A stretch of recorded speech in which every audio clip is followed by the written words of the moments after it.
Sano, that's the gold crown on my forehead. Brings back memories. Memories bitter and sweet. Reminds me of royalty.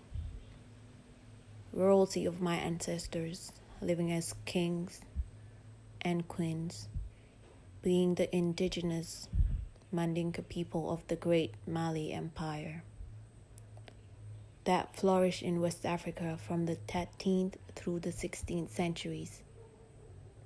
Beginning of 16th centuries, tens of thousands were captured and shipped to the Americas as slaves. Right now, watching my sister pat my hair with a porcupine quill, I'm sitting here wondering. The yarn for gold that is your braids you hold on your shoulders, a coveted item that is useful. And what was useful to them was the gold dust, the cowries, the copper. To indigenous people of the Mandinka tribe, what is useful to them is their pride. Pride that has been ripped apart. Pride that has been instilled deep in our traditions is our clothing, our jewelry. Clothing is deeply rooted in the Mandinka traditions. It's considered as one of the obligations of a husband to give each wife 2 new outfits every year. Women generally wear a loose scoop-necked smock over a long skirt, which is called the fataro, made by a wrap-around piece of cloth. Women usually dye their own cloth by using colorants on fabrics to reflect their aesthetic taste. Brightly colored cotton prints with large designs, some wear tie-dye, wood blocks, or batik prints, which proclaims the style and artistic creativity of a modern Mandinka woman.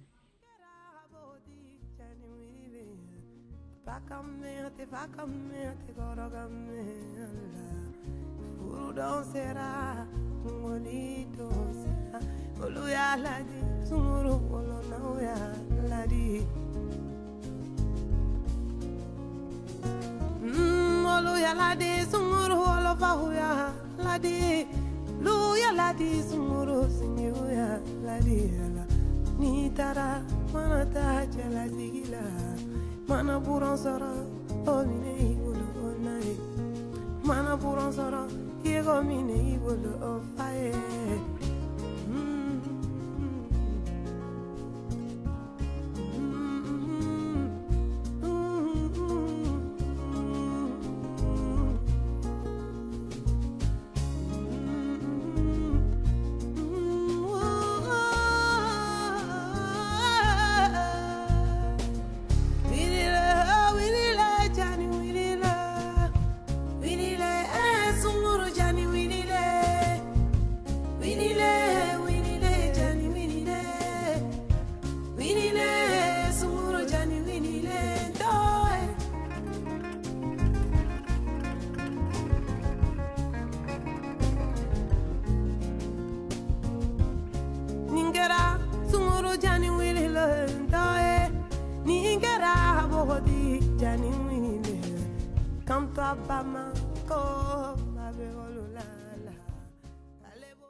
Kain cantik ini adalah songket dari kampung halaman saya, Bali.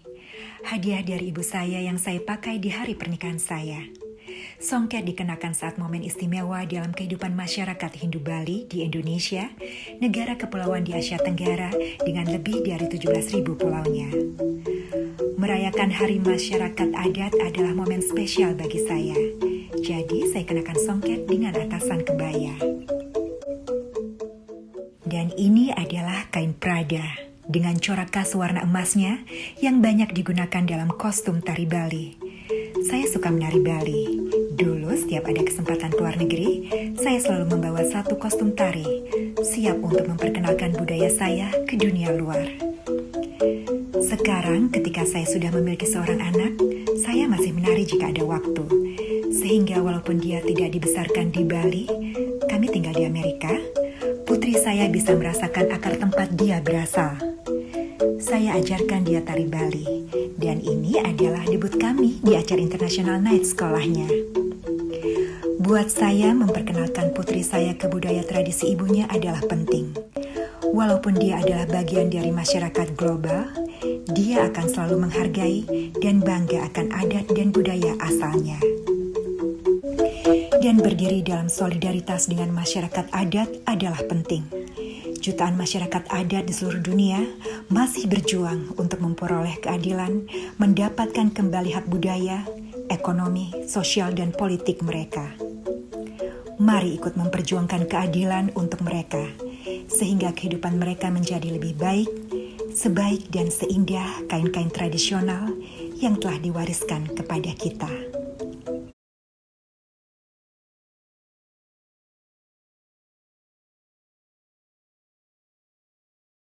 Salam. My name is Mohammed Omari, and I am from Morocco. The Jalaba is a traditional clothes in the Maghreb region. Traditionally, jalabas are made of wool in different shapes and colors, but lightweight cotton jalabas have now become popular. Among the Amazigh, such in the Atlas Mountains, the color of the jalaba traditionally indicates the marital status of the bearer, a dark brown jalaba indicating bachelorhood. Also, the jalaba includes a baki hood which protects the wearer from the sun and serves as a defense against sand being blown into the wearer's face.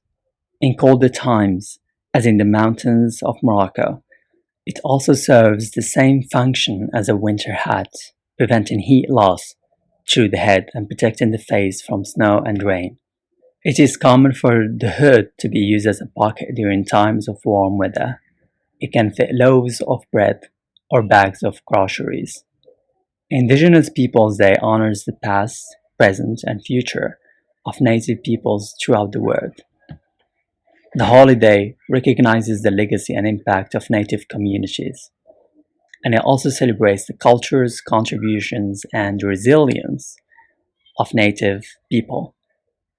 Their cultures surely affected the overall cultures of nations, and their languages somehow affected other languages.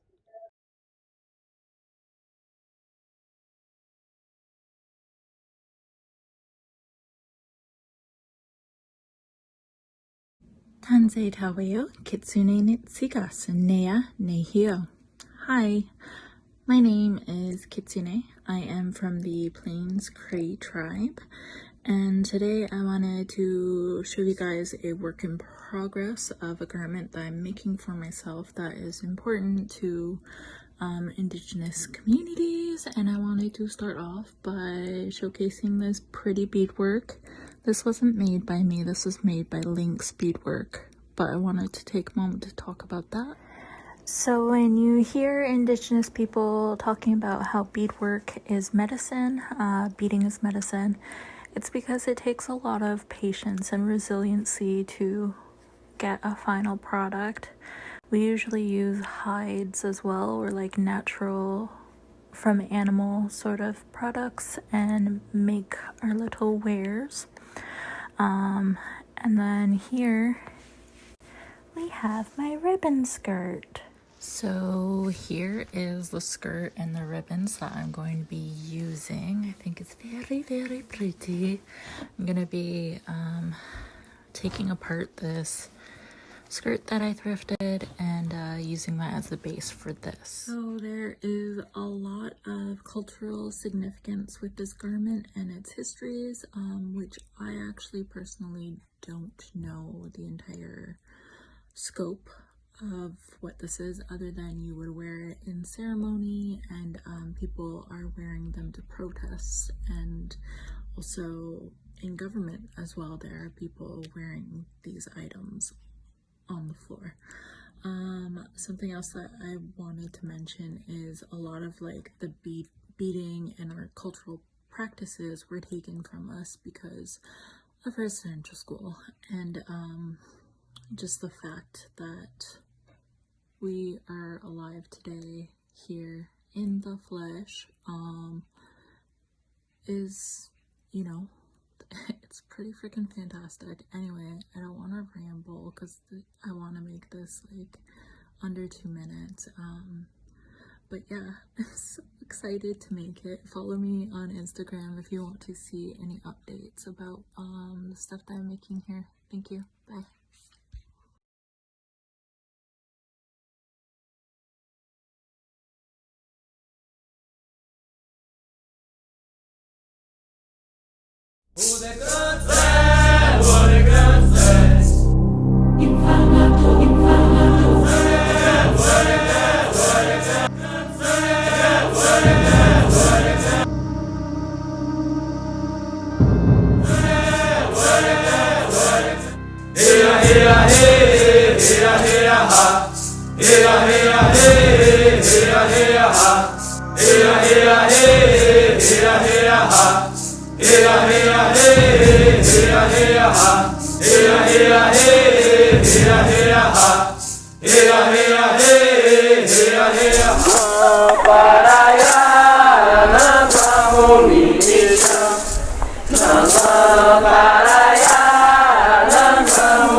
The fabric of my existence is carefully stitched together and entangled with my ancestry. The Xhosa people of South Africa are known as the Orange of Ochre or the Red Blanket people of the Ngunis. This fabric came with me all the way from home to Europe, and it's me carrying all the layers of past and future with me in my present moments. In Europe, the land is different. The memory is different, but my power remains.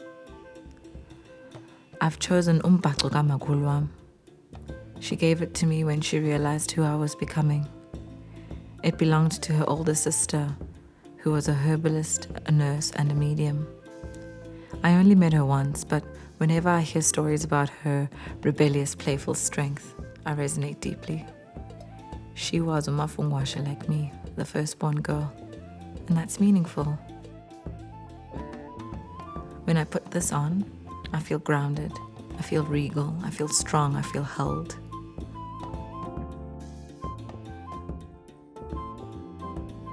Umbhaco wam is a 3-piece. The head wrap, the wraparound skirt, and the bag.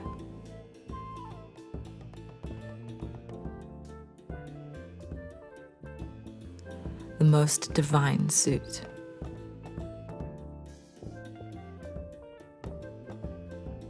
This bag is where I often keep my jewelry or my makeup or the things I take with me out on the town. I resonate with transient traditional making more than this conservative linear approach to tradition, but I respect the way my ancestors live and honor the gifts that they have left behind. For me, preserving their legacy entails practicing and celebrating empowering customs, while also making it relevant to my present moment. This beaded pipe also came from my grandma, a way to calm anxieties, a storytelling companion, if you will, and even a facilitator of transcendence. I'm incredibly inspired by the adornments, jewelry, and accessories from tribes across the continent, as you can see with my jewelry collection. Our connection as a continent is so profound, so deep, so rich.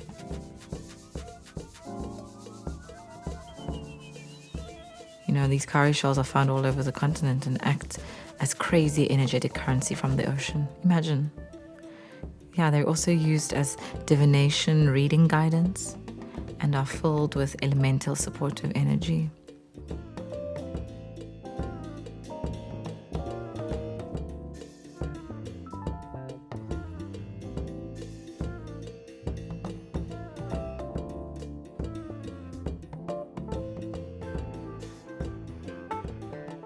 These calamine dots are also special. I enjoy connecting the dots and seeing my face as a canvas.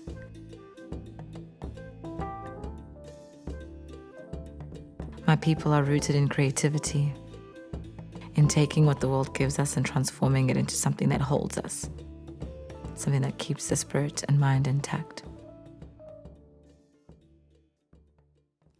Let's go back to the indigenous knowledge and decentralize from what no longer serves us. I think if we can tap into that spiritual technology, we can elevate and create the future we want to exist in, one that makes us feel whole. The world might feel like it's disintegrating, crumbling and falling apart. Sometimes I feel discombobulated too, but we heal it and we plaster it together the best way we know how.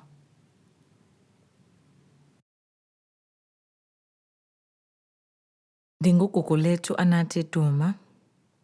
Ndingumambamba makrele mathangana umbhobho umthi mkhulu ubhodle njengatyanga nyama ivuthwa amabamba amnyama neenkomo zawo. And I am of the Xhosa tribe.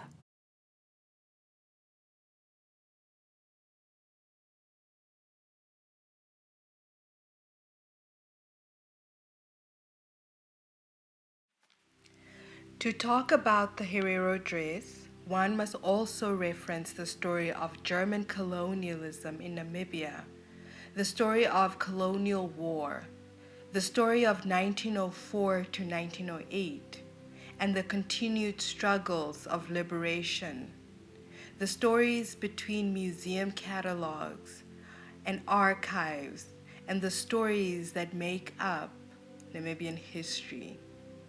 One must reference these things because they tell us what the dress symbolizes and how the dress as we know it came to be.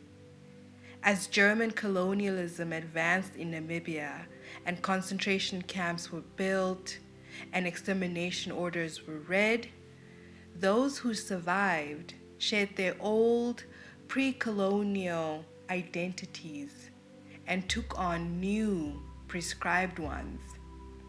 The dress as we know it today represents the reclaiming of these histories, of lost identity, and of rebuilding in the face of extreme oppression.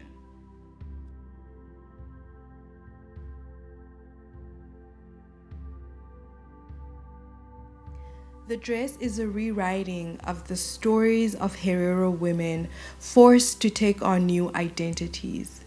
This rewriting has been negotiated and renegotiated over the generations as the dress has changed and as global fashion trends have evolved. Today, every young woman earns the privilege to wear the dress. This dress was actually given to me by my mother, but essentially, the dress represents the wearer's style and flair. When you get old enough to wear the dress, you also gain the privilege to design your dress according to your specifications. You choose the fabric, cut, design, something that represents only you.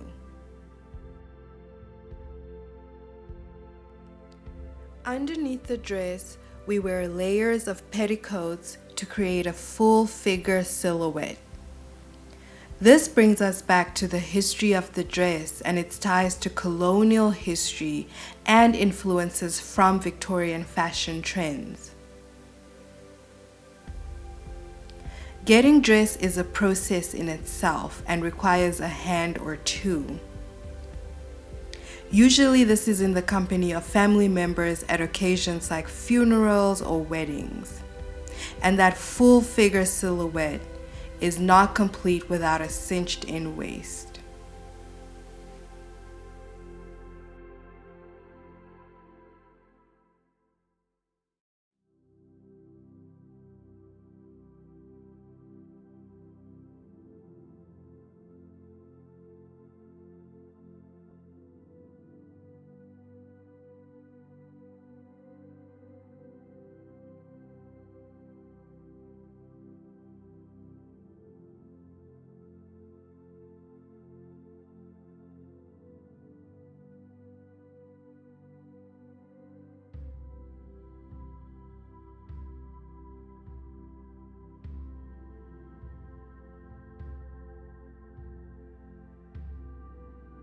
The look is not complete until you have your oshikaiva on.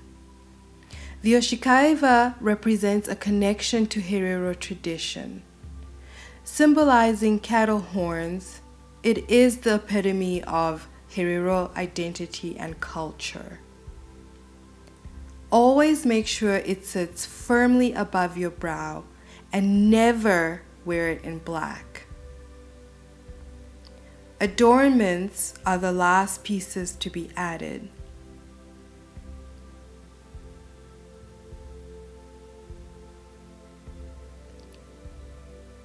More is always more, as getting dressed is an act of self-love and it's about presenting the best version of yourself. And of course, in 2020, we cannot forget our masks.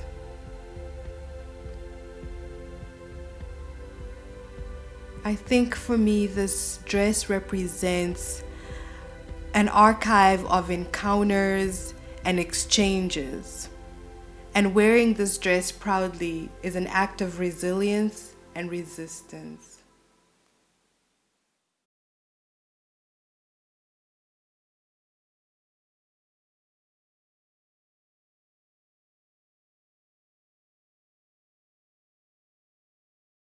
Indigenous people number approximately 380 million people living in over 90 countries in the world.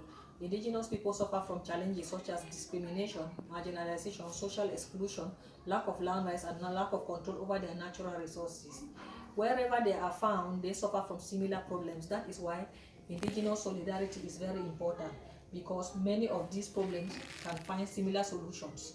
International indigenous solidarity is also very important because it will increase the recognition and respect of indigenous people's rights nationally, regionally, and internationally. Collectively, their voices can be heard. Moreover, together we are stronger. That is why we need this international solidarity. Due to our works over the years, today we have many legal instruments that are protecting and promoting the rights of indigenous people, like the United Nations Declaration on the Rights of Indigenous People, Convention 169, or the International Labour Organization. Thus, when we work together, we grow together, and our problems can be solved. Together we are stronger.